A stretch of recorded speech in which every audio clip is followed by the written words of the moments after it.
నా ఫ్రెండ్స్ జై శ్రీ గణేష్ ఎలా ఉన్నారు ఫ్యామిలీ నేను కొన్ని చాలా మంచిగా ఉంటారు గైడ్. ఇవైతే మన గణేష్ మ్యారేజ్కి సంబంధించి ఈవినింగ్ అప్డేట్స్ గైడ్ అండ్ అలాగే మీరైతే చూసుకోవచ్చు. ఇప్పటికి చాలా అప్గ్రేడ్ అయితే అయిపోయింది గణేషుడికి. బ్యాక్గ్రౌండ్ అనేది 100% కంప్లీట్ అయిపోయింది. ఇప్పుడు బ్యాక్గ్రౌండ్లో అనేది ఏం వర్క్స్ అనేవి లేవు గైస్. ఫైనల్గా అందరైతే ఎడితే చెప్పినారుగా ఎర్త్ అనేది 100% కంప్లీట్ అయిపోయింది స్ట్రాంగ్ ఫిక్సింగ్తో సహా. ఇప్పుడైతే మనం ఏవైతే అరిచి ఉంటుంది కదా సైడ్ హ్యాండ్కి సంబంధించి దానికైతే మోల్డ్ రెడీ చేసుకుంటున్నాం అని ఆలోచించుకుంటున్నాం. ఒకసారి కొద్ది క్షణంలోనే మీకు తెలిసిపోతుంది మోల్డ్ చేస్తున్నామా ఏం చేస్తున్నామని. అండ్ అలాగే మనమైతే సండేలో ఒక లైవ్ వీడియో పెడతామని చెప్పినాం. అదైతే ఇప్పుడు కన్ఫర్మ్ లేదు. ఎందుకంటే మా ఇంటికాడ అయితే బోనాలు జరుగుతున్నాయి. అవి చాలా ఎక్కువ లౌడ్ స్పీకర్స్ అయితే ఉన్నాయి. దాని కారణం వల్ల వాయిస్ ఓవర్ అని చేయడం అంటే లైవ్ వీడియోలో చెప్తే మీకు వినబడదు, చెప్పడం కష్టం అవుతుంది అనేసి. అందుకని చూద్దాం కదా. ఒకవేళ పెట్టినా మీరైతే నా ఛానల్కి చెక్అవుట్ చేయండి. వచ్చిన ఒక 4:30 ఆ టైంలో అయితే రావచ్చు లైవ్ వీడియో. అందుకనే వీడియోకి అయితే తప్పకుండా లాస్ట్ వీడియో చూడండి. లాస్ట్ వీడియోలో చేసిన వర్క్స్ అయితే మీరు చూసుకోవచ్చు కదా. మొత్తం నాగపామం పైన మొత్తం కవర్ అనేది అయిపోయింది. అండ్ అలాగే సైడ్లో అండ్ అలాగే గైస్ కొండలకి సంబంధించి వర్క్స్ అనేవి చూసుకోవచ్చు. ఇంకా అయితే 100% ఆరలే, కానీ కొన్ని ప్లేసెస్లో సపోజ్ ఈడైతే ఆరిపోయింది. అండ్ అలాగే ఇటు సైడ్ ఎర్త్ అనేది మొత్తానికి అంటే కొద్దిగా ఇది కొండలన్నీ ఆరిపోయినాయి, జస్ట్ కొద్దిగా పచ్చిగా ఉన్నాయి. చాలా హెవీగా అయితే అయిపోయింది గైస్. చూడొచ్చు మీరైతే ఇప్పుడు. అండ్ అలాగే అయితే 2 పువ్వులు పెట్టడం జరిగింది. అండ్ అలాగే అగ్రస్వామికి సంబంధించి బాడీ అయితే ఆడ పెట్టినాం. ఎందుకంటే అది ఒక్కటే డిసటాచ్ అయిపోతుంది. మనం అయితే పైన నుంచి గణేశుడి వరకు అయిపోయినాక అదైతే మళ్ళీ టైట్ ఫిక్సింగ్ అనేది జరుగుతుంది. అండ్ అలాగే జగన్నాథ స్వామికి సంబంధించి వర్క్స్ అనేవి నెక్స్ట్ మార్నింగ్ అయితే కంప్లీట్ అయిపోతాయి. అందుకని వీడియోకి అయితే అన్ని వీడియోస్ తప్పకుండా లాస్ట్ అయితే చూడండి. మీకు నెక్స్ట్ మార్నింగ్ అంటే ఒక లుక్ అనేది వచ్చేస్తుంది. ఎందుకంటే ఇప్పుడు మనం ఆయుధాలు అనేవి అండ్ అలాగే అరిచేయి అనేది ఫిక్స్ చేసేస్తాం. అరిచేయి అనేది దీని లోపలనే వస్తుంది కదా. అరిచేయి ఇదే కదా దీని లోపల ఇట్లా అరిచేయి అయితే ఉంటుంది. దీంట్లో జస్ట్ ఇప్పుడు ఫింగర్స్ అనేవి అటాచ్ చేయాలి. అండ్ అలాగే ఆయుధాలు అయితే చేయిలో పెట్టాలి. నేను అనుకున్న వర్క్ అనేది క్లేతో చేద్దామంటే అది దాని మోల్డ్ అయితే రెడీ చేసుకుందామని చూస్తున్నాం. ఒకసారి మీరైతే నాకు కమెంట్లో చెప్పండి ఏం చేద్దామని. ఇప్పుడైతే మనం ప్రస్తుతం ఒకసారి మోల్డ్ అయితే రెడీ చేయడానికి ట్రై చేద్దాం. అరిచేయికి సంబంధించి వర్క్ చేసే ముందు అయితే మనం ఇంకో బిగ్ అప్డేట్ అయితే చేసుకుందాం. ఏదైతే మన గణేష్కి సంబంధించి పోస్టర్లో ఒక శాల్వా అయితే ఉంది. ఒకసారి నేనైతే మీకు చూపెడతా. శాల్వా అయితే పైన నుంచి కంప్లీట్ అయిపోయింది కదా, మీరైతే చూసుకోవచ్చు.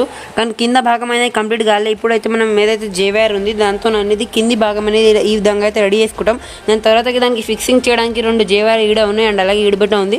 దాని తర్వాత ఫిక్సింగ్ అనేది చేసుకున్నాకనే మనం వేరే వర్క్స్ కూడా అయితే పోదాం. ఎందుకంటే మళ్ళీ ఆ వర్క్కి చాలా లేట్ అయిపోతుంది. ఇప్పుడైతే మాటలాగా ఉంటా అన్ని అప్డేట్స్ అయితే మీకు చేసుకుంటా చూపెడతా. అయితే జేవైర్తో శాల్వాని చేసుకున్నాం. ఇట్లాంటి టోటల్ మనకు 2 అయితే కావాలి. నేనైతే మీకు ఒకటి అంతా ప్రాసెస్ అయితే చూపెడతా. ఇంకోటి అయితే ఆఫ్లైన్లో రెడీ అయితే చేసుకుంటా. అండ్ అలాగే మనం జేవైర్ బెండ్ చేసే ప్రాసెస్ మీకు ఎందుకు చూపెట్టాలంటే అదైతే మనం మొత్తం బాడీ ప్రాసెస్ అని మీకు డీటెయిల్ చూపెట్టినాం. మొత్తం స్నేక్స్తో సహా ఫేసులు, బాడీ, చేతులు అవన్నీ డీటెయిల్ చూపెట్టినాం. మళ్ళీ అది బిట్ట మీకు అర్థం కావచ్చు నేను అనుకోని ఏ విధంగా మేము చేసినాం. ఇదైతే ఈ విధంగా అయితే ఇక్కడ రాబోతుంది కదా. ఒకసారి ఫిక్సింగ్ అనేది జస్ట్ ఇట్లా ఒక చేతిని పెట్టి చూపెడుతున్నా. ఈ విధంగా అయితే ఇట్లా వస్తుంది కదా. చాలా చిన్నగా అయితే ఉంది కదా. ఎందుకంటే ఎర్త్ కనబడాలి, కొండలు కనబడాలి, అండ్ అలాగే శ్రీ లక్ష్మీ సమేత విగ్రహస్వామి కనబడాలి, అండ్ అలాగే శాల్వా ఇట్లా నీట్గా రావాలి. ఆ విధంగా ఉంటే ఈ సైజ్ అనేది పర్ఫెక్ట్గా. ఈ సైజ్కి అయితే ఇప్పుడు మనం ఏం చేయడానికి పోతున్నాం అంటే ఏదైతే ఈ దారం ఉంది కదా, సుత్తిలి దారం, ఇది దారం ఉంది కదా, మీరు చూసుకోవచ్చు. ఈ దారం అనేది మొత్తం దీనికైతే మనం చుట్టేస్తాం. నేనైతే ఆల్రెడీగా ఒక శాల్వాని రెడీ చేసి పెట్టినా. ఈ విధంగా అయితే 2 శాల్వాని రెడీ చేసుకోవాలి కదా, చూసుకోవచ్చు. ఈ శాల్వా అనేది ఇటు సైడ్ వస్తుంది కదా. అండ్ అలాగే ఈ శాల్వా అనేది ఇలాగైతే వస్తుంది కదా. గణేష్కి సంబంధించి 2 సైడ్లు వస్తాయి కదా. ఇవి ఒకటైతే 100% రెడీ కదా. జస్ట్ ఫిక్సింగ్ చేసి మట్టి వర్క్స్ అనేది చేసుకోవాలి. మీరైతే చూసుకోవచ్చు. మొత్తం ఇట్లా ఏం లేదు కదా, మధ్యలో సపోర్ట్ అనేది ఏం లేదు. ఎందుకంటే ఇట్లా స్ట్రాంగ్ ఉంటుంది కదా దారంతో బిట్ట. కానీ దారంతో మనం అన్ని బాడీ పార్ట్స్ ఎందుకు చేయాలంటే అవి మరీ అంత ఎక్కువ స్ట్రాంగ్ అయితే ఉండాలి. ఇదైతే సైడ్లో ఉంటుంది. ఇది మరీ అంత దీనికి ఏం చేయనేది తాకదు. అందుకనేసి ఇప్పుడైతే దీనికి బిట్ట సేమ్ ఇదే విధంగా అయితే రెడీ చేసుకుందాం. నేనైతే అంతే ప్రస్తుతం మీకు చూపెడతాను. అండ్ నేనైతే మీ వీడియోలో అయితే చాలా చిన్న టార్గెట్ అయితే ఇస్తున్నా. ఈ వీడియోకి అయితే మీరు ఒక 500 లైక్స్ అండ్ అలాగే 100 కమెంట్స్ అయితే కంప్లీట్ చేయండి. ఈ మధ్య అయితే మీరు టార్గెట్స్ అనేవి కంప్లీట్ చేస్తలేరు, అలాగైతే చేయకండి. ఈ టార్గెట్స్ అనేవి కంప్లీట్ చేయండి. అండ్ నేనైతే చాలా గట్టిగా అయితే చెప్తున్నా. ఎందుకంటే బ్యాక్గ్రౌండ్లో అయితే బోనాలు నడుస్తున్నాయని అంత సౌండ్ అయితే వస్తుంది. అండ్ అలాగే నేను అనుకుని వీడియోలో అయితే అరిచేయి వర్క్ అనేది కాదు. ఎందుకంటే ముందే ఎక్కువ సౌండ్ వస్తుంది కదా, మళ్ళీ మీకు క్లియర్గా అర్థం కాదు అరిచేయి వర్క్ అనేది. మనమైతే నెక్స్ట్ మార్నింగ్ అయితే వేసుకుందాం. మార్నింగ్ జల్లి వేస్తే అంత సౌండ్ అనేది రాదు కదా. ఈవినింగ్లో అయితే చాలా ఎక్కువ అయితే సౌండ్ అనేది వస్తుంది.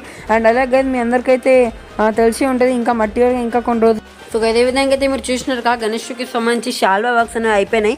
ఈ శాల్వా కానీ ఆడ ఫిక్సింగ్ అయితే చేయాలి. ఆ ఫిక్సింగ్ కోసం నాకైతే ఇప్పుడు ప్రస్తుతం ఫేకింగ్ అనేది లేదు. అందుకని ఫిక్సింగ్ అనేది మనం రేపైతే చేసుకుందాం. ఎందుకంటే శాల్వా ఎక్కువ టైం ఏం పడదు. ఫిక్స్ చేయగానే మనం తొందరగానే వైట్ సిమెంట్కి సంబంధించి ఒక లేప్ అయితే రెడీ చేసి అప్లై చేసేస్తే షాల్వా అనేది కంప్లీట్ అయిపోతుంది కదా, దానికి ఎక్కువ టైం ఏం పడద్దు. మనం నెక్స్ట్ మార్నింగ్ అయితే తప్పకుండా షాల్వా వర్క్ అనేది 100% కంప్లీట్ అయితే చేసేస్తాం. ప్రస్తుతం ఇప్పుడైతే మనం ఈ షాల్వాన్ అనేది మన ఏదైతే హుండీ ఉంది ఆ హుండీ పక్కన అయితే పెట్టేసినాం. అండ్ అలాగే ఇదైతే ఇప్పుడు వరకు ఇక్కడ అవుతున్నాయి అప్డేట్స్ కదా. ఇప్పుడైతే మనం ఏం చేసుకోబోతున్నాం అంటే సైడ్ చేయికి సంబంధించి అరి చేయి ఈడ్నే రెడీ అండ్ కానీ మనమైతే చెప్పినాం ఈ వీడియోలోనే మనం గణేష్కి సంబంధించి సైడ్ హ్యాండ్స్ సరి చేయ వర్క్ అయితే చేసుకుంటాం. దాన్ని అది వరకు అయితే ఇప్పుడు మనం చేయలేము, దానికోసం చాలా చాలా సారీ. ఎందుకంటే ఒక పెద్ద రీజన్ కానీ మా ఇంటికాడ బోనాలు నడుస్తుంది, అందుకనేసి ఎక్కువ సౌండ్ వస్తుంది. అందుకనేసి నేను చాలా గట్టిగా అయితే మాట్లాడుతున్నాను కదా. ఆ బోనాల కారణం వల్ల బ్యాక్గ్రౌండ్లో అయితే ఆ సౌండ్ అనేది రావచ్చు. మొత్తం ఇంట్లో లోపటి వరకు అయితే వస్తుంది సౌండ్ అనేది చాలా ఎక్కువ ఎత్తులో వస్తుంది. దాని కారణం వల్ల చాలా గట్టిగా అయితే చెప్తున్నా కానీ మొత్తం దమ్ అవుతుంది. అందుకనేసి ఇప్పుడు నేనైతే వీడియో అనేది ఇట్లా ఐడికే ఈ వర్క్ ఒకటే వర్క్ చేద్దామని అనుకుంటున్నా. రేపు నెక్స్ట్ మార్నింగ్ వచ్చిన అప్డేట్స్లో నేనైతే హ్యాండ్ వర్క్ చేసుకుంటాం కదా. అందుకనేసి వీడియోలో ఇంతే updates. Tata bye bye guys. ఈ వీడియో అయితే తప్పకుండా లైక్ చేసి మీ ఫ్రెండ్స్కి అయితే షేర్ చేయండి గైస్.